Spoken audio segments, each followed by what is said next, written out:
یہ کیسا انصاف ہے، یہ کیسا نظام ہے، زندہ جلا دیا جسے بس شک کا الزام ہے۔ نہ عدل باقی رہا، نہ رحم کی کوئی صدا، مار دیے جاتے ہیں لوگ بس افواہوں کی بنا۔ میرا عزیز دوستو، آج ہمارے اس ملک کی فضا اتنی خراب ہو چکی ہے کہ آئے دن کوئی نہ کوئی ایسا واقعہ سننے میں آتا ہے کہ جسے سن کر اور دیکھ کر رونگٹے کھڑے ہو جاتے ہیں۔ ہندو مسلم ہمارے اس ملک میں اس قدر پھیلا دیا گیا اور اس قدر ہندو مسلم کا زہر گھول دیا گیا کہ مسلمانوں کو اور عام شہریوں کو سکون کی سانس لینا بھی دشوار ہے۔ ابھی حال ہی میں علی گڑھ کے اندر اتنا دردناک واقعہ پیش آیا کہ اس کی جتنی مذمت کی جائے اتنا ہی کم ہے۔ 4 مسلم تاجر جو روزانہ فیکٹری سے گوشت لاتے تھے، ان کو اتنے دردناک انداز سے مارا اور پیٹا گیا کہ ان کو دیکھا نہیں جاتا۔ وہ ویڈیو میں آپ کو نہیں دکھا سکتا، یوٹیوب کی پالیسی کے خلاف ہے۔ وہ اتنا دردناک ویڈیو ہے کہ اس کو دیکھنے کی بھی ہمت نہیں ہوتی۔ وہ چاروں خون میں لت پت لہو لہان کہ ان کو اس قدر مارا اور پیٹا جا رہا ہے، اللہ کی پناہ، اور صرف شک کی بنا پر۔ اور شک بھی کیا کہ یہ گائے کا گوشت ہے، جبکہ وہ اس گوشت کو فیکٹری سے لے کر کے آئے تھے اور ان کے پاس سارے کاغذات موجود تھے۔ وہ سب کچھ ان کو دکھا رہے تھے کہ ہمارے پاس سارے اجازت نامے ہیں، آپ چیک کر لیجئے۔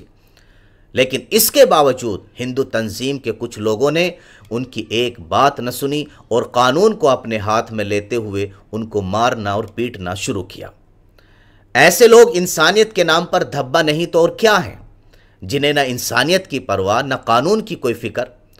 اگر انہیں شک تھا کہ یہ گوشت گائے کا گوشت ہے، بھینس کا نہیں ہے، تو یہ پولیس کو انفارم کرتے اور پولیس اپنے اعتبار سے کارروائی کرتی، لیکن انہوں نے ایسا نہیں کیا، بلکہ خود کو ملک کا ٹھیکیدار سمجھتے ہوئے قانون کی پرواہ کیے بغیر ان 4 مسلمانوں کو لاٹھی ڈنڈوں سلاخوں اور نہ جانے کن کن ہتھیاروں سے ان کو مارنا اور پیٹنا شروع کیا۔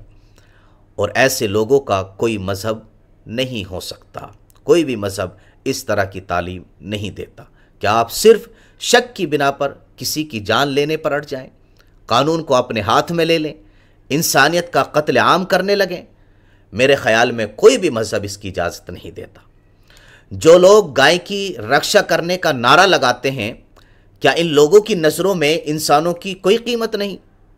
ہاں، اگر واقعی کسی نے گائے کاٹی ہے، اس کو ذبح کیا ہے، تو آپ اس کے خلاف قانونی کارروائی کریں، کیونکہ اس نے قانون کے خلاف ورزی کی ہے۔ ہم بھی آپ کو اس بات کی اجازت دیتے ہیں کہ آپ اس کے خلاف قانونی کارروائی کریں۔ لیکن یہ کیا مطلب ہے کہ آپ کو صرف شک ہے اور شک کی بنا پر آپ نے اتنا بڑا حملہ کر دیا، قانون کو بھی اپنے ہاتھ میں لے لیا اور انسانیت کی پرواہ کیے بغیر آپ ان پر درندوں کی طرح سے ٹوٹ پڑے؟ ایسے لوگوں کے خلاف سخت سے سخت کارروائی ہونی چاہیے، کیونکہ ایسے لوگ گائے کی رکشا کے نام پر دراصل ملک کے اندر بدامنی پھیلانے کا کام انجام دیتے ہیں۔ اگر ان کا مقصد فساد اور فتنہ پھیلانا نہ ہوتا تو یہ پولیس کو انفارم کرتے اور پولیس کے ذریعے سے کارروائی کراتے، لیکن انہوں نے ایسا نہیں کیا، جس سے صاف ظاہر ہوتا ہے کہ یہ ملک کے ماحول کو اور بھی زیادہ خراب کرنا چاہتے ہیں۔ اور ہم اچھی طرح سے جانتے ہیں کہ جو ہمارے عام شہری ہندو بھائی ہیں، جو اچھی ذہنیت رکھنے والے لوگ ہیں، جو پڑھے لکھے لوگ ہیں، وہ قطعاً اس طرح کی حرکت کو اچھا نہیں سمجھتے، کیونکہ وہ اچھی طرح سے جانتے ہیں کہ کوئی بھی مذہب اس کی اجازت نہیں دیتا کہ آپ بغیر کسی وجہ کے کسی کو مارنے کے لیے اتر جائیں۔ بڑے شرم کی بات ہے کہ ہمارے اس ملک میں، جس کو گنگا جمنی تہذیب کا ملک کہا جاتا ہے، جس میں ہندو مسلم سکھ عیسائی بھائی بھائی کے نعرے لگائے جاتے ہیں، اب اسی ملک میں اس قدر مذہبی زہر پھیل چکا ہے کہ یہی آپس میں بھائی بھائی کے نعرے لگانے والے ایک دوسرے کے خون کے پیاسے نظر آنے لگے ہیں۔ ہم اپنی اس ویڈیو کے ذریعے سے اچھی ذہنیت رکھنے والے لوگوں کو اور اپنے مسلمان بھائیوں کو یہ پیغام دینا چاہتے ہیں کہ آپ فکر نہ کریں، ظلم کا اندھیرا ایک دن ضرور چھٹے گا، اور وہ دن بھی بہت جلد آئے گا جب امن و امان کا چراغ روشن ہوگا، اور پھر سے ہمارا یہ ملک اسی بھائی چارے کے ماحول میں پھلے گا اور پھولے گا جو ماحول کبھی اب سے پہلے ہوا کرتا تھا۔